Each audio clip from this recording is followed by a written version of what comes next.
Ngasi akhoi Mars Mount ki matangda khara khanarasi. Mars Mount haibadi si Mars Mount kawi som si Mars Mount kawi adubu kamain tawa Mars Mount hai matamda som nakangi Mars Mount china inner Mars Mount or lower Mars Mount hai khangai. Som gisina outer Mars Mount haiba natraga upper Mars Mount hai khangai. Adudi akhoi yengasi sigi jaga singsida kari haiba Palmistry ki matong inna haibado. Sigi Mars Mount outer Mars Mount sida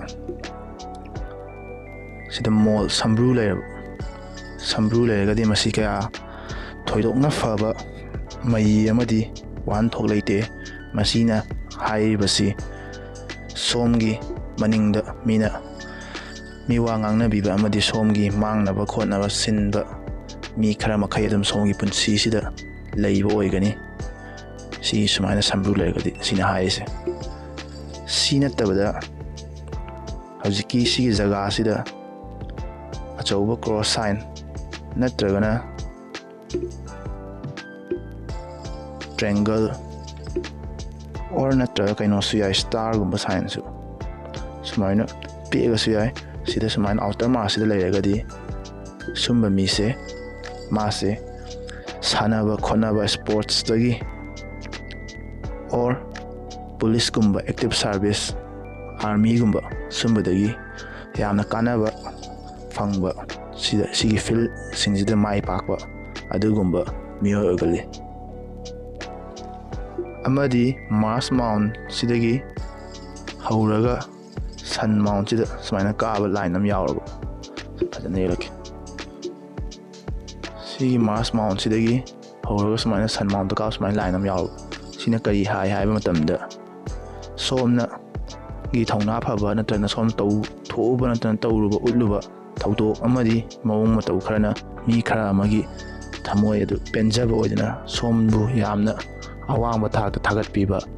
moina wari watai tawada somgi matang afaba ngangna biba amadi thongna fai kholi man tawi chummi kholi hana adumba gi wahi wata mi gi machindagi taba afabada sumaina oigan mi oi sumaina mai je leiragadi aduga sina taba hujiki si outer Mars sida island oin leiraba island kamai legi hamen sumaina sida ne lagi sumaina tawba sign je leiraba sigi jaga sida island sumaina leiraba sai sida si oigadi maje risk kumba lawba ngamjadaba khara kitikkirum tawba sumbagi matangda khara kigan mida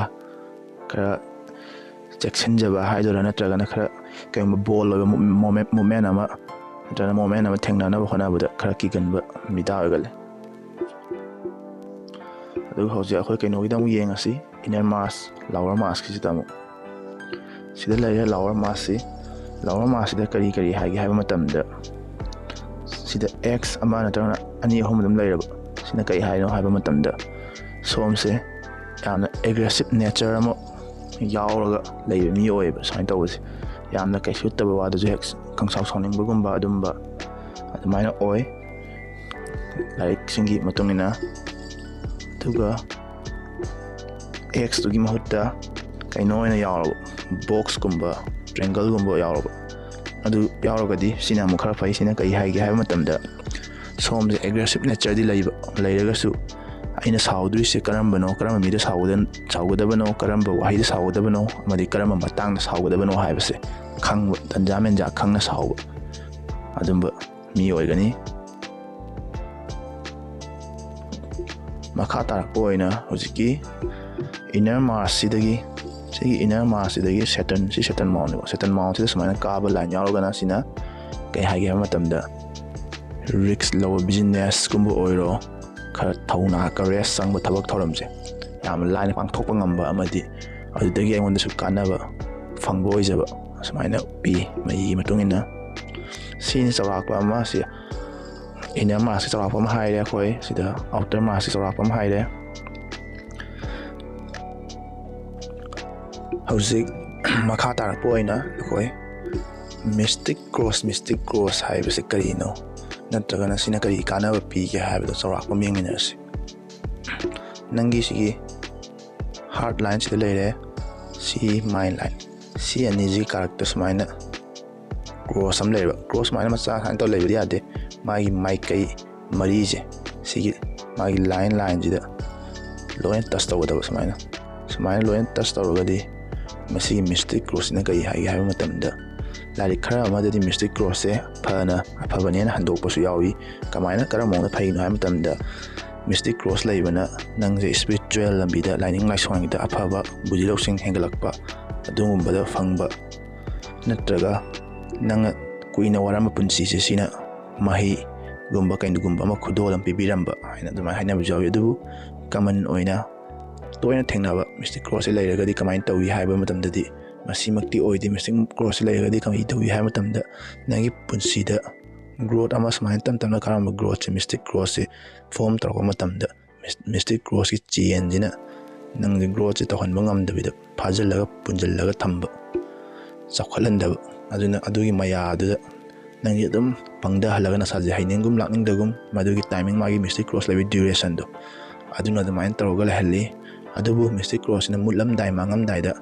कैगुंबा पोत्सक खुदोल कैगुंबा अचौबा significant ओइबा नंगी ने हाबा कैनोमामदी तंबिरमी Sumba mistake cross लेबा मैमजिगी खुबाक अमदि मागी पुंसी मैम analyse तौरबा मतुंग अमदि लाइक लाइसुदा इरमबै मतुंग इन्ना असिनी मिस्टिक क्रॉस से चौराकपा अमा अदुना सोंगी पुंसी जे स्टेबल ओइद्रिबा ओइरगदी मिस्टिक क्रॉस लेबसे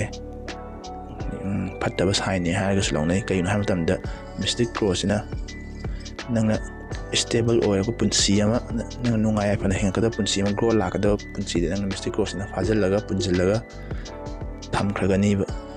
अदुदी नंग ग्रोथ लाप ngamagaju yam tapna lakpa growth se aduna mayamna mystic cross असी तादनबा मागी रेमेडीज अमदी करी नो खरा तौबा याबा लay अदुना मथंगदा हायसिंग असी ओयनदी अखोय मास माउंट की चौराकपम खंगरे मिस्टिक क्रॉस की चौराकपम खंगरे अदुगा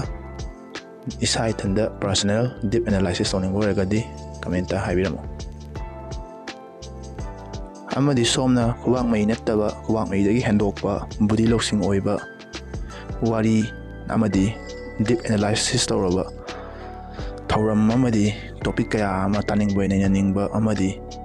येंगनिंगबा तारगदी असिम अखोई चैनल अतोपा अमनी कंस्पिरेसी इंजीनियर हाइबा असि मसिदा चंगगा अमुक्तंग मीटिंग ताबियु मसिदा यावरबनी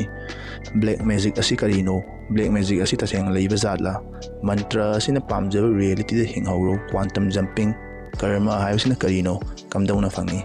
संसार असि मयारा करमना अपाम लोइना थुंगनी मैनिफेस्टेशन मसिगी वीडियो असी असोमना हांगलिबा वहांग अदु लोइना फंगनी मसिगी चैनल असिदा अदुना मसिगी चैनल सिदु पाम्बीबा नुंगाइबे यावरगदी चंगागा सब्सक्राइब तौसनबिरम।